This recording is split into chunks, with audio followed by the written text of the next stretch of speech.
ಈ ಸಲದ IPL ನಲ್ಲೂ RCB ಎಡವುವ ಎಲ್ಲಾ ಲಕ್ಷಣಗಳು ಕಾಣುತ್ತಿದೆ. ತಂಡದಲ್ಲಿ ಬೌಲಿಂಗ್, ಬ್ಯಾಟಿಂಗ್, ಫೀಲ್ಡಿಂಗ್ ಈ ಮೂರು ವಿಭಾಗದಲ್ಲೂ ಸಂಘಟಿತ ಹೋರಾಟ ಕಾಣುತ್ತಿಲ್ಲ. ಪಂದ್ಯ ನೋಡುವಾಗ ಕಾಟಾಚಾರಕ್ಕೆ ಪಂದ್ಯವನ್ನು ಆಡುವ ರೀತಿಯಲ್ಲಿ ಕಾಣುತ್ತಿದೆ. ಪಂದ್ಯ ಗೆಲ್ಲಬೇಕು ಅನ್ನೋ ಹಸಿವು ಕೂಡ ಕಾಣುತ್ತಿಲ್ಲ. ತಂಡ ಬ್ಯಾಟಿಂಗ್ ವಿಭಾಗದಲ್ಲಿ ಬಲಿಷ್ಠವಾಗಿದ್ದು ಪ್ರಯೋಜನವಿಲ್ಲ. ಬಲಿಷ್ಠ ಪ್ಲೇಯರ್ಸ್ ಪಂದ್ಯದ ಪರಿಸ್ಥಿತಿಗೆ ಅನುಗುಣವಾಗಿ ಆಡಬೇಕು. ಉತ್ತಮ ಫಾರ್ಮ್ ನಲ್ಲಿರುವ ಮ್ಯಾಕ್ಸ್ವೆಲ್ IPL ನಲ್ಲಿ ಇದುವರೆಗೂ ಆಡಿದ ಪಂದ್ಯಗಳಲ್ಲಿ ವಿಫಲರಾಗಿದ್ದಾರೆ. ಅದೇ ರೀತಿಯಲ್ಲಿ ನಾಯಕ ಡುಪ್ಲೆಸಿಸ್ ಹಾಗೂ ಆಲ್ರೌಂಡರ್ ಕ್ಯಾಮರನ್ ಗ್ರೀನ್ ಕೂಡ ವಿಫಲರಾಗಿದ್ದಾರೆ.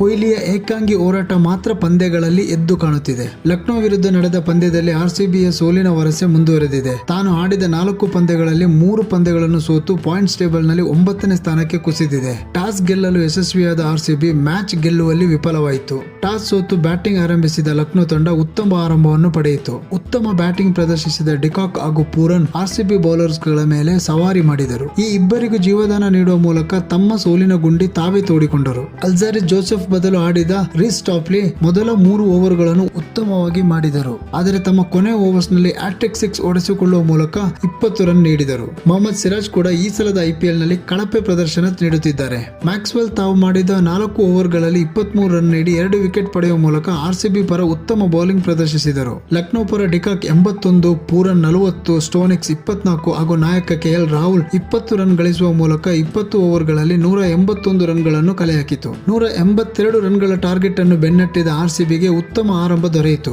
ಆದರೆ ಕೊಹ್ಲಿ ಹಾಗೂ ನಾಯಕ ಡುಪ್ಲೆಸಿಸ್ ವಿಕೆಟ್ ಪತನದ ನಂತರ RCB ಸೋಲಿನ ಕಡೆಗೆ ವಾಲಿತ್ತು. ರಜಿತ್ ಪಟಿದಾರ್ ಹಾಗೂ ಲೋಮ್ರೋರ್ ಕೊಂಚ ಪ್ರತಿರೋಧ ತೋರಿದರೂ ತಂಡಕ್ಕೆ ಹೆಚ್ಚು ಪ್ರಯೋಜನವಾಗಲಿಲ್ಲ. ಲಕ್ನೋ ಪರ ಮಾಯಾಂಕ್ ಯಾದವ್ ರ ಬೆಂಕಿ ಬೌಲಿಂಗಿಗೆ RCB ತತ್ತರಿಸಿ ಹೋಯಿತು. ಅದ್ಭುತ ಬೌಲಿಂಗ್ ಪ್ರದರ್ಶಿಸಿದ ಮಾಯಾಂಕ್ ಯಾದವ್ 4 ಓವರ್ಗಳಲ್ಲಿ 14 ರನ್ ನೀಡಿ ಪ್ರಮುಖ 3 ವಿಕೆಟ್ ಪಡೆಯುವ ಮೂಲಕ ಸತತ 2ನೇ ಬಾರಿಗೆ ಪಂದ್ಯಶ್ರೇಷ್ಠ ಪ್ರಶಸ್ತಿಗೆ ಪಾತ್ರರಾದರು. ಮಾಯಾಂಕ್ ಯಾದವ್ 155 ಕಿಲೋಮೀಟರ್ ಸ್ಪೀಡ್ ನಲ್ಲಿ ಬಿಡುತ್ತಿದ್ದ ಬೌಲಿಂಗ್ಗೆ RCB ಬ್ಯಾಟ್ಸ್ಮನ್ ಗಳು ಕಂಗಾಲಾದರು. RCB ಪರ ಲೋಮ್ರೋರ್ 33 ರನ್ಗಳ ಅಬ್ಬರದ ಬ್ಯಾಟಿಂಗ್ ಮಾಡಿದರೆ ಕೊಹ್ಲಿ 22, ರಜಿತ್ ಪಟಿದಾರ್ 29 ರನ್ಗಳ ಕೊಡುಗೆ ನೀಡಿದರು. ಮೊಹಮ್ಮದ್ ಸಿರಾಜ್ ರವಿ ಬಿಷ್ಣೋಯ್ ಬೌಲಿಂಗಿಗೆ 2 ಸಿಕ್ಸರ್ ಬಾರಿಸುವ ಮೂಲಕ ಅಭಿಮಾನಿಗಳಿಗೆ ಕೊಂಚ ರಿಲ್ಯಾಕ್ಸ್ ನೀಡಿದರು. ಮುಂದಿನ ದಿನಗಳಲ್ಲಿ ಮಾಯಾಂಕ್ ಯಾದವ್ ಭಾರತ ತಂಡದ ಫಾಸ್ಟ್ ಬೌಲಿಂಗ್ ಡಿಪಾರ್ಟ್ಮೆಂಟ್ ನ ಪ್ರಮುಖ ಅಸ್ತ್ರ ಆಗಲಿದ್ದಾರೆ. RCBಯ ಕಳಪೆ ಪ್ರದರ್ಶನದಿಂದ RCB ಅಭಿಮಾನಿಗಳಿಗೆ ತೀವ್ರ ನಿರಾಸೆ ಉಂಟಾಯಿತು. ಗೆಲ್ಲುವ ನಂಬಿಕೆಯಿಂದ ಪಂದ್ಯ ವೀಕ್ಷಿಸಲು ಬಂದ ಅಭಿಮಾನಿಗಳು ಸೋಲಿನ ಕೈ ನೆನಪಿನೊಂದಿಗೆ ಮನೆಗೆ ಹಿಂತಿರುಗಬೇಕಾಯಿತು. ಮುಂದಿನ ಕ್ರಿಕೆಟ್ ಅಪ್ಡೇಟ್ ನೊಂದಿಗೆ ಮತ್ತೆ ಭೇಟಿಯಾಗೋಣ. ನಮಸ್ಕಾರ.